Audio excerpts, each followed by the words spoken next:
Hey guys, Shax here, and in this video, I'll show you how to order Revolut physical card. First of all, open the Revolut app on your mobile device and make sure it is updated to the latest version available.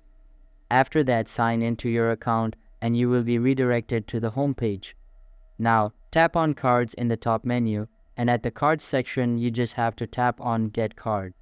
After that, tap on Physical Card, and here you can apply for different styles of physical cards.